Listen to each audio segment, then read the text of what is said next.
Students, நாம இப்போ இந்த வீடியோவில் என்ன பார்க்க போகிறோம் அப்படின்னா சர்க்குலர் மோஷன் அப்படின்ற யூனிட்ல டேஞ்சென்ஷியல் வெலாசிட்டி அண்ட் ஆவரேஜ் ஆக்சிலரேஷனை ரிலேட் பண்ணி ஒரு ப்ராப்ளத்தை நம்ம பார்க்க போகிறோம்ப்பா. இந்த மாதிரி ப்ராப்ளம்லாம் காம்படிட்டிவ் எக்ஸாமில் கேட்குறதுக்கு நிறைய சான்சஸ் இருக்குது. ஏன்னா நம்மளுக்கு கொடுத்துருக்குற இந்த கிவன் டேட்டாவை நம்ம எப்படி அண்டர்ஸ்டாண்ட் பண்ணிக்கிறோம் அப்படின்றதுக்கு ரெலவெண்ட்டாக ரொம்ப இம்பார்ட்டண்டான ஒரு ப்ராப்ளம் இது. The seconds hand of clock is 2 cm long. Calculate the speed of the tip of hand. Then speed at 0.0 second and at 15 second. The change in velocity from 0.0 to 15 second. Then average acceleration. இப்போ இந்த second hand அப்படின்றது இந்த கிளாக்ல 2 centimetre length அப்படின்றத ரேடியஸா கொடுத்துட்டாங்கப்பா. So இதோட radius அப்படின்றத அப்போ 2 centimetre அப்படின்னு நம்ம நோட் பண்ணிக்கலாம். ஃபர்ஸ்ட் என்ன கேட்டிருக்காங்கன்னா the speed of the tip of the hand அப்படின்னு கேட்டிருக்காங்க. ஸோ இதோட ஸ்பீடை நம்ம கால்குலேட் பண்றதுக்கு என்ன செய்யலாம்?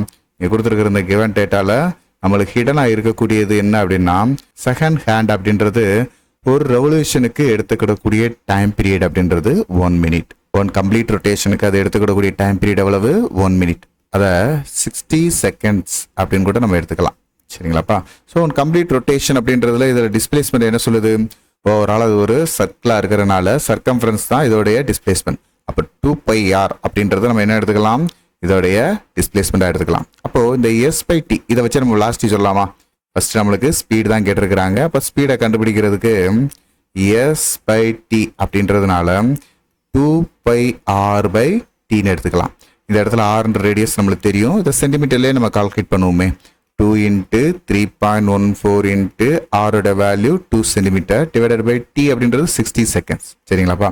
ஸோ அப்போது 2 × 2 4 டிவைடட் பை 60 அப்படின்றத 4 × 60 அடிக்கும்போது இது கீழே 15 ஆயிரும். அப்போது 3.14 divided by 15 centimetre per second. So இது இன்னும் சிம்பிளை பண்ணலாம். அப்படி சிம்பிளை பண்ணும்போது லாஸ்ட் எவ்வளோ கிடைக்கும்னா அப்ராக்சிமேட்லி 0.209 சம்திங் இருக்கும். நம்ம 21ன்னு எடுத்துக்கிறோம். சரிங்களா? 0.21 சென்டிமீட்டர் பெர் செகண்ட். இப்போ நம்ம பார்த்தது என்னது? ஸ்பீட் அப்படின்றது ஒரு magnitude value of the velocity. சரிங்களாப்பா? ஸோ அதை தான் நம்ம இப்போ கண்டுபிடிச்சிருக்கோம்.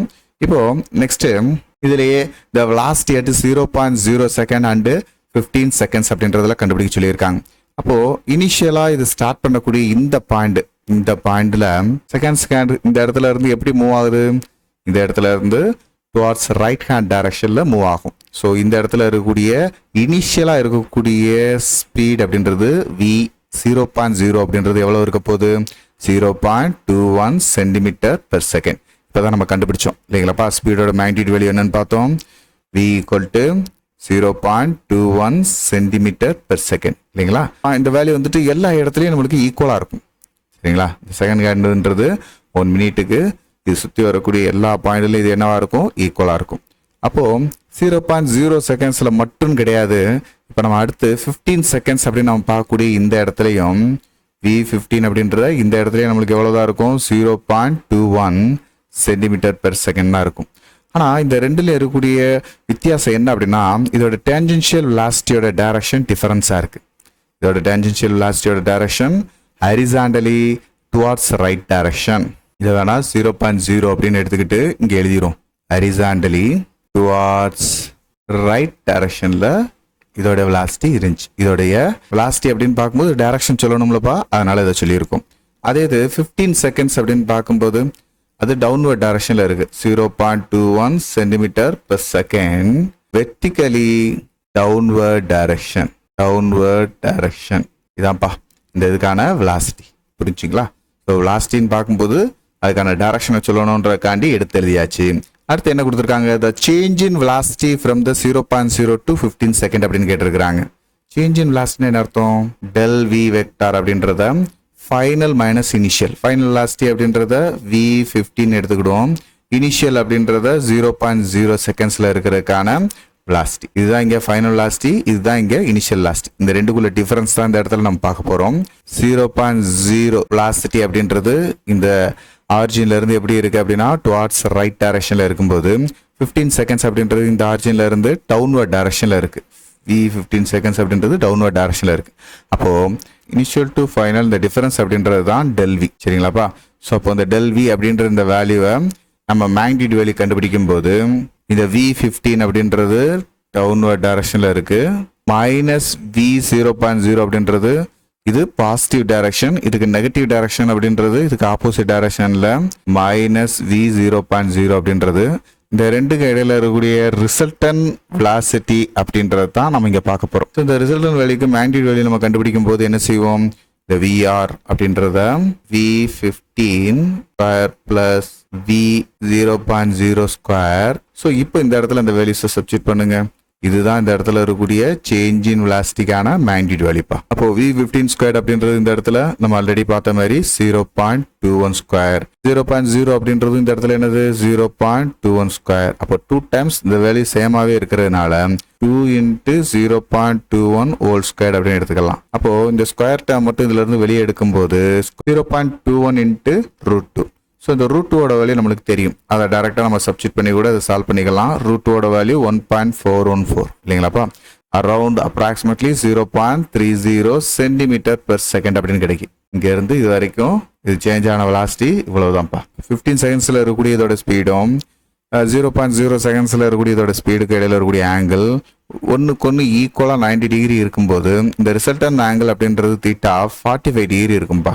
ஏன் எக்ஸாக்டாக 45 டிகிரி இருக்குது அப்படின்னு கேட்டோம்னா இந்த இடத்துல ரெண்டு சேம் மேக்னிடியூட் வேல்யூவாக இருந்துச்சு அப்படின்னா இதுக்கான ஆங்கிள் எப்படி இருக்கும், எக்ஸாக்ட் மிடில் இருக்கும். ஸோ எக்ஸாக்ட் மிடில் அப்படின்றது 90 டிகிரியில் எவ்வளோப்பா 45 டிகிரி. அதனால தான் இந்த தீட்டா அப்படின்றத 45 டிகிரின்னு எடுக்கணும். ஸோ இதை எழுதும்போது அப்போ எப்படி எழுதலாம், downwards making angle of 45 degree with V15 இருந்து இந்த ரிசல்டன் வெலாசிட்டிக்கு இடையில இருக்கக்கூடிய இந்த ஆங்கிள் பார்க்கும்போது θ = 45 டிகிரியா இருக்கும். ஸோ இதுல நம்மளுக்கு ஃபைனலா நம்ம பார்க்க போறது என்னது, ஆக்சிலரேஷன், ஆவரேஜ் ஆக்சிலரேஷன் அப்படின்றத ΔV/ΔT, rate of change of velocity. Average acceleration அப்படின்றது எந்த ரெண்டு பாயிண்ட்டுக்கு இடையில வேணாலும் நம்ம எடுத்து நம்ம என்ன செய்யலாம், கால்குலேட் பண்ணலாம்.